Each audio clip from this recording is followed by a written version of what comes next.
my initial response, and I believe the team, was shock, disappointment, frustration, hurt. The fact that that initiative, it's working. And we have the data to prove that. I think surprise was my first response. Mayor Tucker being a woman of color, you would have expected her to embrace this initiative and even further it, which led to the disappointment of it being canceled. Why did the mayor, Henry, feel like this should be a city initiative? Can you help explain that? Great question. So in 2015 or so, there was an initiative that was making some amazing progress throughout the country called Cities United.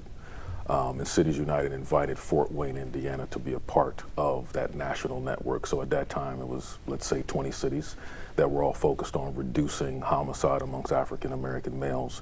And Mayor Henry was one of the first 11 mayors who decided to be a part of that national initiative. And at the same time, President Obama launched the My Brother's Keeper initiative that Mayor Henry decided to be a part of that too. And so those two initiatives invited mayors to bring that effort inside of their administrations, and Mayor Henry decided to do that. So Fort Wayne United was birthed, and here we are. Here you were. Here we were, there you go. So what happens next? Good question. Well, we're working to form a 501c3. That part's challenging, obviously, because as an organization, an initiative funded by the city, we were part of the city's budget. So those funds are gone. And so it's up to us now as a group to form this new organization. And much of our work is going to have to be in the fundraising space so that we can continue the initiatives that we're doing. We know this works. We know we want it to continue. How do we do that? And how do we not only do it how it's been done, but how do we do it even better? And so how do you continue to pour into that group that Eric talked about a little bit earlier, coming together from the My Brother's Keeper and the Cities United initiatives to get those young black men off of the street and to get them doing things that are productive. Even if it's just playing basketball on a Saturday night, you know where they are and they're not outside on the streets. Homicide is the #1 cause of death for a young black man. And it's scary out there, you know, so these programs are much needed, you know, they're very useful. And again, keeping anybody busy just keeps them out of trouble. I mean, I don't think that's rocket science. That just seems very basic. But And it's not just keeping them out of trouble. You know, when they played basketball, it was basketball and that drew them. However, we had partners, healthcare providers to come in, take blood pressure, and we found that there were some young men that had high blood pressure that didn't even know it. So it's saving lives too in a different way.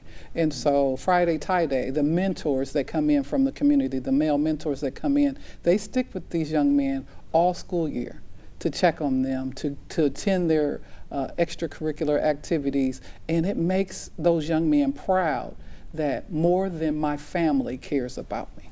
In United Front, sometimes people look and say, well, what are they doing? Just going into a room and sitting. What does that do? But I equate it to other things, other like churches and things like that. It's not what you do in the space.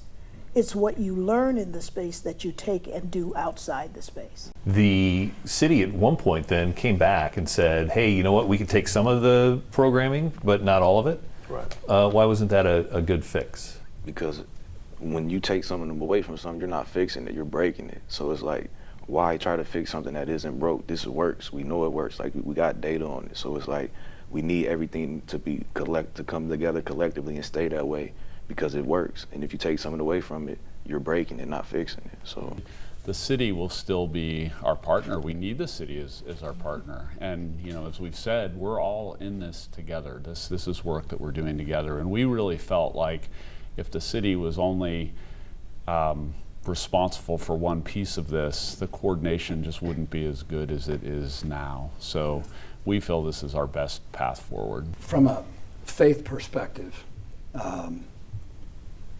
Fort Wayne United gave us an opportunity to answer a really important question I think the people of the Christian faith ought to ask. And frequently we ask, who is our neighbor?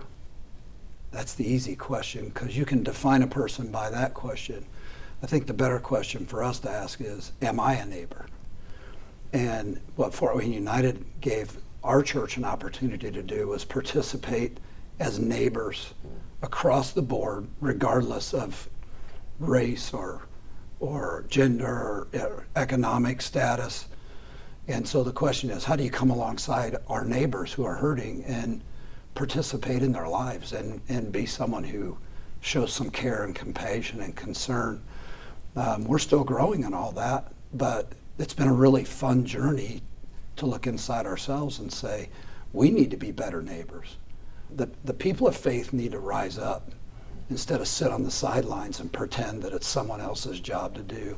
The people of faith need to stop saying it's the government's job, right? It's our job. These are our neighbors. We need to love them, show them the care that we have. Our hearts have grown.